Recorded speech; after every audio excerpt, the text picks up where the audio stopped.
Already দোকান সাজাচ্ছে, সব সাজাচ্ছে, মরিচ পেঁয়াজ সব এখানে, এখানে টমেটো আছে, সবই দেখা যাচ্ছে। চুলা আছে 2 কেজি। হ্যাঁ,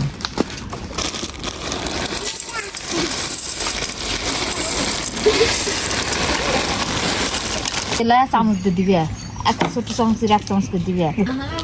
তো অলরেডি সব প্রিপারেশন প্রায় শেষ। এখানে সব চানাচুর, তারপরে কাঁচামরিচ, শসা, এখানে যে গাজর, টমেটো, এখানে পেঁয়াজ মরিচ মিক্সচার, তারপর আছে ধনে পাতা, এখানে কার্ড, যে কার্ড দেখায় আমরা সবাই, কার্ড, এক্সট্রা পেঁয়াজ আছে, তারপর মুড়ি, ছোলা ঢেকে রাখছে। পরিবেশটা একটু সুন্দর, কারণ ঢেকে রাখে ভালো কাছে, তো ময়দা টেলা পড়বে। অলরেডি কেনার জন্য দুজন লাইন দিয়ে দাঁড়া আছে।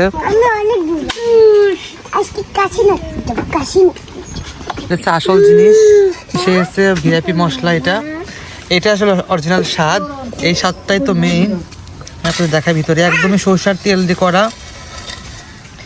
দেখেন এত সুন্দর, এখানে টেক্সচারটা কত সুন্দর দেখছেন, একদমই গ্রেভিতে একদম ভরা। এর মধ্যে কি স্বাদ আছে আল্লাহ যায় না। তো এইটা হচ্ছে ওনাদের গোপন হচ্ছে রেসিপি, এইটার জন্যই আসলে ঝালমুড়িটা তো স্বাদ লাগে। এই দেখেন সব। তো আমরা চলে আসলাম সেই আপার দোকানে। আপা বিখ্যাত ঝালমুড়ি বেচে। কি খবর আপা, কেমন আছেন? আলহামদুলিল্লাহ ভালো আছি ভাই, ভালো আছেন? হ্যাঁ, এই তো আলহামদুলিল্লাহ। নাম, আপনার নাম? আমার নাম মুসাম্মদ সীমা খাতুন। আচ্ছা, ঝালমুড়ি তো আপনি সব করেন? ঝালমুড়ি সব আমি করি, আমি, আমার শাশুড়ি, আমার স্বামী। তো খুব মজা হয় আপনার ঝালমুড়িটা, আমরা খাই তো সবাই, একদম খুব টেস্টি।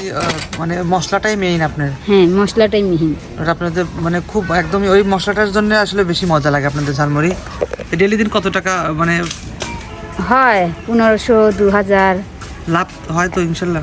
লাভ হয়, 700-800 টাকা হয়। হ্যাঁ, বর্তমান এই ব্যবসাটা যার জন্য খাড়া করলাম সে আমার ভাই হয়, তার নাম হচ্ছে বিল্লাল। বিল্লাল ভাই, তোমার জন্য অনেক অনেক শুভেচ্ছা জানাই ভাইয়া, তোমার জন্য আমি ব্যবসাটার ঢাল ধরতে পারছি।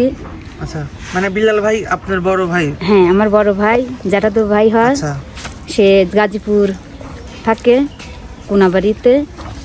আসলে বিল্লাল ভাই অনেক ভালো, ব্যবসার কথা কেউ বলে না, তারপরেও সে আমাকে ব্যবসার কথা বলেছে। আশা করি সে অনেক ভালো থাকবে, আমাকে বলছে, ব্যবসার কথা বলেছে, দোয়া করি তার জন্য।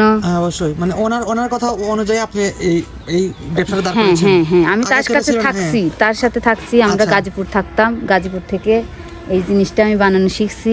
তারপরে সঠিক তারা কি দেয় না দেয় আমি তো ওটা জানতাম না, পরে চেষ্টা করেছি। পরে যখন আস্তে আস্তে বানায় এলাম, আমি ঢাকা থেকে বানা খাইছি মাঝে মাঝে, আমার বোনরা ভালো লাগছে। তারপরে একদিন বিল্লাল ভাইকে জিজ্ঞাসা করলাম, ভাইয়া আমি মশলা বানাই, মশলার কালারটা আসে না। পরে আমার ভাইয়া সব কিছু বলে দিল, বলার পরে আমি বানালাম। আমরা এখন মানে কোন দোকান নামে চিনবো, যে আপার দোকান নাকি জানা? তাহলে দোকানের নামটা কি? শাইন শেখ ঝালমুড়ির দোকান। হ্যাঁ, এটা আপনারা বসন্তলী চাকলা নতুন বাজারে, নাজ্জু বাজার, ওখানে গেলে পাওয়া যাবে বিকেলে। প্রতিদিন ডেলি দিন বিকেলে বসেন? আচ্ছা, এখন তো রমজান মাস চলে আসছে। হ্যাঁ, এখন আমরা অন্য কিছু, তাহলে অন্য কোন আইটেম থাকবে? এখন আইটেম থাকবে রোজার যে কোনো